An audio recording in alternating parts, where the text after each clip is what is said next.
So the sun is out, perfect time to shoot a video. The big news is that Apple is going to partner with Google to use Gemini and its foundation models to power Apple Intelligence and Siri. In this video, I thought we can do a side-by-side comparison between Google's Gemini on Pixel 9a and Apple Intelligence and Siri on iPhone 17. So let's check it out. Before we begin, I just had one small request. I see in my analytics that most of you have not subscribed to the channel.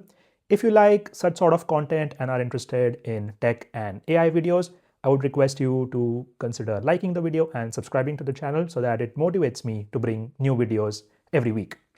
Let's begin with the comparison. In order to trigger the assistants on both the devices, you can either long press the power button or say these keywords. Initially, I thought about starting with really basic commands like setting up a calendar event or setting up a timer. In case of setting up a calendar event, both the assistants were able to do the task, cancel Amazon subscription.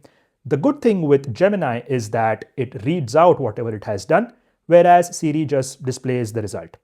But when it came to setting up a timer, I asked both the assistants to set a timer for 10 minutes and at the same time another timer for 6 minutes.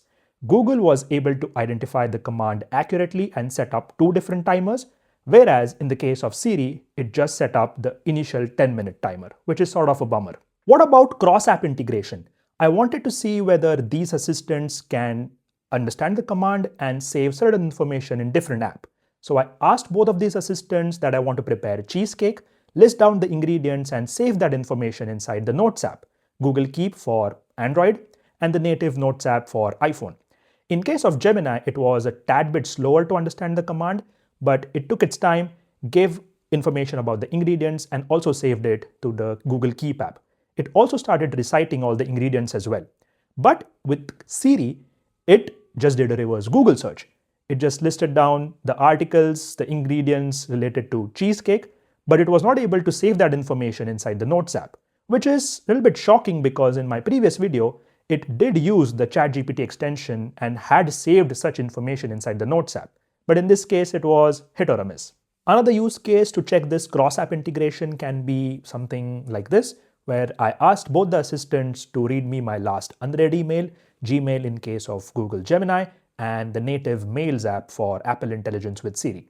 Both the assistants were able to correctly identify the last unread email when I asked about it and also started reading me that email, which is a good job done by both the assistants. Image generation with these AI assistants is also a huge deal. You have Pixel Studio on Android devices, and then you have the Image Playground or Genmoji on iPhone devices. So I even asked this AI assistant to just generate a pic of a dog for me. Google was pretty quick with it. It loaded Nano Banana and it automatically gave me a pic of a dog. But in case of Siri, even if I tried it a couple of times, it just opened the camera and was indicating for clicking a picture to me, which is not what we expect. In order to make things a little bit more complex and difficult, I thought about asking this AI assistants to plan a trip to see Northern Lights. I just asked them to plan a random trip to the Northern Lights 7 days. That was my only prompt. In case of Google, it took its sweet time, but you can see that it used maps and it was sort of connecting it with my prompt. In case of Siri, initially it just gave me a random film recommendation, which was shocking.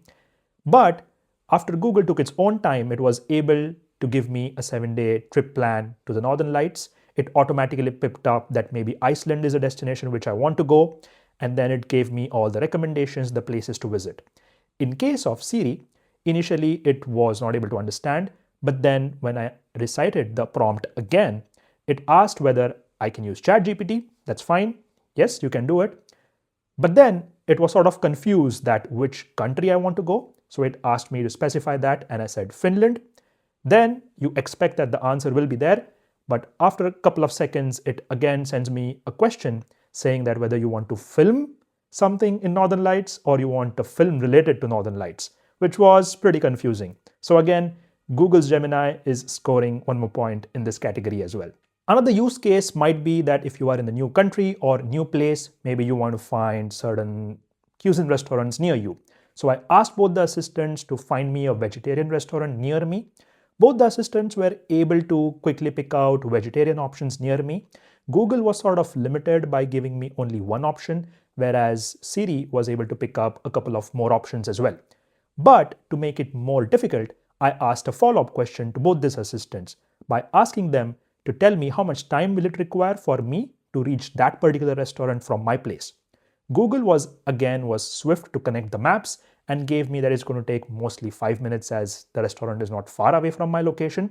But again, Siri did not do a good job, and then it got confused about what I was trying to ask and just returned another Google search. Last thing I thought about comparing is visual intelligence to see whether these assistants have screen awareness or context awareness about what's happening on the screen. Here I picked up a random web article. Again, I asked both the assistants to just summarize the web page. In case of Google, it was pretty quick. You just long press the power button and it was aware about what's on the screen. It even gave you recommendation that summarize, translate. In case of Siri, it again asked me to use ChatGPT for it. And okay, I'm not sure whether ChatGPT has access to this article or how does it work, but it was not as good as Gemini's response. Also, circle to search or visual intelligence are the two comparisons over here. Again, Google is pretty quick with it. You can just long press the bottom of your screen and then the circle to search UI opens up. So that's pretty quick. But in case of Siri, you have to take a screenshot, then you need to press ask, and then you need to circle the thing about which you want to know more. So it's sort of very slow. All right, so the conclusion is that Google's Gemini is far ahead when it comes to comparison with Apple Intelligence and Siri. It is a little bit slower, but it accurately understands the command and gets the task done. One thing which I think is a major advantage is workspace connection. It can connect to all Google apps like Google Drive, Gmail, Maps, Google Keep. Also, in my opinion, I feel the nice touch of the assistant reciting the output back to the user is very good. Whereas with Apple Intelligence and Siri, it is quick, but it does not get the job done. The results are somewhat half-baked. Only I feel in case of conversation flow, Siri is better at it. You don't need to constantly say the keyword to continue the conversation. Whereas in case of Gemini, you have to wait for it to recite back the output, then trigger the microphone again.